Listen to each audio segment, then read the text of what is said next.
بسم الله والصلاة والسلام على رسول الله. اللهم صل وسلم وبارك على سيدنا محمد وعلى آله وصحبه وسلم. ازيكم حبايبي اخواتي وبناتي؟ يا رب يجعل عيد مبروك علينا وعلى ولادنا وعلى المسلمين والأمة الإسلامية بخير يا رب. تعالوا نشوف النهارده يا حبايبي هنعمل صينية مكرونة بشاميل كده جميلة، هتعجبكم، فيها تكات جديدة كده. خليكم معايا في الفيديو كده هتشوفوا هنعملها بطريقة ايه. ماشي يا حبايبي، احنا هنعمل البشاميل الاول، العصاج الاول. ما هنعملها بصدر فرخه، مش هنعمل النهارده بلحمه مفرومه.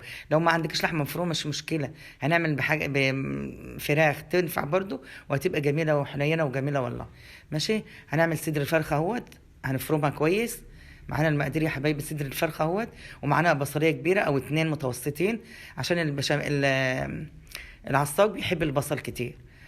وهندبل البصله في معلقه سمنه حلوه كده معتبره، هندبلها فيها، وهننزل بحبايه طماطم معموله جوانح رقيقه كده، رقيقه كده خفيفه عشان ما تبقاش باينه فيها.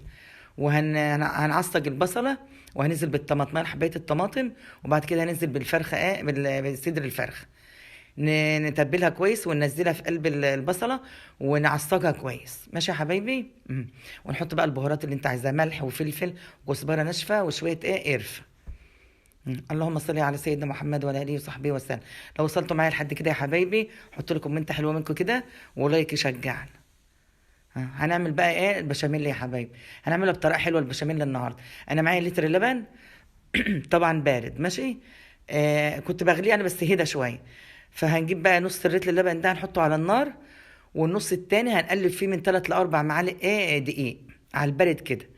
وهننزل على النص اللبن الاولاني باللبن اللي احنا مقلبين فيه الدقيق، عشان ما يكتلش منك ولا يكلكع ولا حاجه. وتبتدي تقلبي فيه تقلبي جامد جامد. يعني معانا لتر لبن هنقسمه اتنين، والنص التاني هنحطه على البوتاجاز على النار، والنص التاني على البارد هنقلب فيه من 4 ل 5 معالق دقيق. وهنقلبه كويس قوي قوي بالمضرب، وهننزل على اللبن اللي على البوتاجاز ده، وعلى طول بالمضرب على طول على طول لما ما يكلكعش مننا ولا يتكتل ولا حاجه. طريقه سهله. وهننزل بمعلقه سمنه كبيره معتبره، سمنه بلدي حلوه. انا بحب اعمل المكرونه بشاميل بالسمنه البلدي. هننزل بمعلقه حلوه كده في البشاميل، ونقلب جامد جامد لما تحس تبقى شفت المهلبيه الناعمه، هتلاقيها ناعمه زي الحرير. مش يا حبايبي؟ دي طريقه حلوه عشان لا يكلكع منك ولا يكتل ولا حاجه. وبعد كده هنسويها قوي، ننزل بمعلقه يعني ربع معلقه فلفل كده صغيره في البشاميل. ولو عندك بقى وش لبن تنزلي بمعلقتين كده. انا بصراحه حطيتها في الاخر وش اللبن ده، طلعها محمره وجميله وناشفه كده. وتكتري اللبن عشان المكرونه البشاميل اللي بتحب البشاميل يبقى كتير بتاعها، تبقى كده سايحه وطريه كده وحلو. ماشي يا حبايبي، هنبتدي بقى نجيب نص البشاميل نحطه على المكرونه ونقلبها، وننزل بنص المكرونه في الصينيه، وندهنها طبعا ماده دهنيه الصينيه، وننزل بالنص، ونرجع تاني ننزل بالعصاج ونفرده كويس، وننزل بالمكرونه التانيه النص التاني. وهنبتدي نحط بقى البشاميل اللي في الاخر فوق وشها ونسواها جامد حلوه. وهتنزلي بقى معلقتين ثلاثه لو عندك وش لبن، اللي هو القشطه بتاع اللبن دي، هتدهني وش الصينيه بيها. ماشي يا حبايبي، وهتدخلها الفرن.